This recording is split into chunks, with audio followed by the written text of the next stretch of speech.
ഗുരുവായൂർ നഗരസഭയിലെ പോളിംഗ് ബൂത്തുകളിൽ നിന്നുള്ള ജൈവമാലിന്യം ഇനി നഗരത്തിന് നറുമണം ചൊരിയും. ഹരിതചട്ടം പാലിച്ച് വ്യത്യസ്തമാർന്ന മാർഗത്തിലൂടെ മാലിന്യ സംസ്കരണ രംഗത്ത് വീണ്ടും മാതൃകാപരമായ പ്രവർത്തനമാണ് ഗുരുവായൂർ നഗരസഭ ഈ തെരഞ്ഞെടുപ്പിൽ കാഴ്ചവെച്ചത്.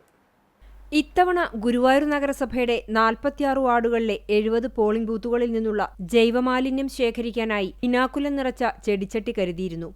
അജൈവ മാലിന്യ ശേഖരണത്തിനായി ഹരിതകർമ്മ സേനാംഗങ്ങളുടെ സേവനവും ഉറപ്പുവരുത്തിയിരുന്നു. ചെടിച്ചട്ടിയിൽ ശേഖരിച്ച മാലിന്യത്തിന് മുകളിൽ മണ്ണ് നിറച്ച് പൂച്ചെടികൾ നട്ടുപിടിപ്പിക്കും. സൗന്ദര്യവൽക്കരണത്തിന്റെ ഭാഗമായി നഗരത്തിന്റെ വിവിധയിടങ്ങളിലായി ഈ പൂച്ചെടികൾ സ്ഥാപിക്കുമെന്ന് ഹെൽത്ത് ഇൻസ്പെക്ടർ എസ് ഹർഷിദ് പറഞ്ഞു. മുതിർന്ന വോട്ടർമാർക്കും അവരുടെ വോട്ടിംഗ് ഓർമ്മയുമായി ബന്ധപ്പെട്ട് ഒരു മരം തന്നെ കൊടുക്കുന്ന ഒരു പ്രവൃത്തിയാണ് നമ്മൾ ചെയ്തിട്ടുള്ളത്.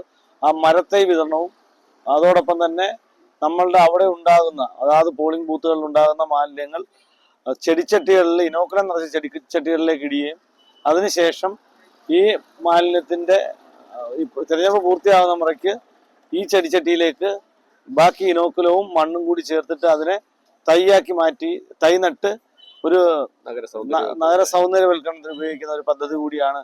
നഗരസഭാ ഓഫീസിന് മുന്നിലെ AKG സ്മാരക മന്ദിരത്തിനു മുന്നിൽ ആരോഗ്യ വിഭാഗത്തിന്റെ നേതൃത്വത്തിൽ മാതൃക ഹരിത പോളിംഗ് ബൂത്തും ഒരുക്കിയിരുന്നു.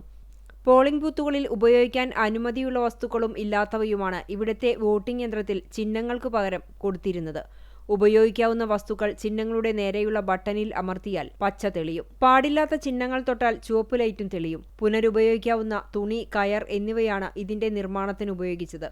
ഹരിതചട്ടം പാലിക്കാനായി ഓലകളും മറ്റിലകളും ഉപയോഗിക്കുന്നത് മാലിന്യത്തിന്റെ തോത് വർദ്ധിക്കുമെന്ന കണക്കുകൂട്ടലിലാണ് ഇത്തരം ബൂത്ത് നിർമ്മിച്ചതെന്ന് clean city manager KC Ashok പറഞ്ഞു. ജൈവ തെരഞ്ഞെടുപ്പായി തന്നെ മാറ്റിയിട്ടുണ്ട്. ഹരിത തെരഞ്ഞെടുപ്പായി തന്നെ പ്ലാൻ ചെയ്തിട്ടുണ്ട്. അതിന്റെ ഭാഗമായിട്ടാണ് നിങ്ങൾ ഈ കാണുന്ന ബൂത്ത് തികച്ചും പുനരുപയോഗയോഗ്യമായ വസ്തുക്കൾ കൊണ്ട് മാത്രം ആണ് ഇത് നിർമ്മിച്ചിട്ടുള്ളത്. തുണി, മറ്റ് സാധനങ്ങളെല്ലാം ഇത് നമുക്ക് വീണ്ടും ഉപയോഗിക്കാൻ പറ്റുന്ന രീതിയിൽ, അല്ലാതെ പ്രകൃതിയിൽ ശരിക്കും ഹരിത ബൂത്ത് എന്ന് പറഞ്ഞ് പനയോലയും ഓലയും കുരുത്തോലയും ഒക്കെ കൊണ്ട് നിർമ്മിച്ച് അതിനെ ഒരു വേസ്റ്റ് ആക്കുന്ന മാറ്റുന്നതല്ല ഹരിതചട്ടം എന്ന് പറയുന്നത്. ഇങ്ങനെ പുനരുപയോഗയോഗ്യമായ സാധനങ്ങൾ ചെയ്യുക എന്നുള്ളതാണ് ഹരിതചട്ടം.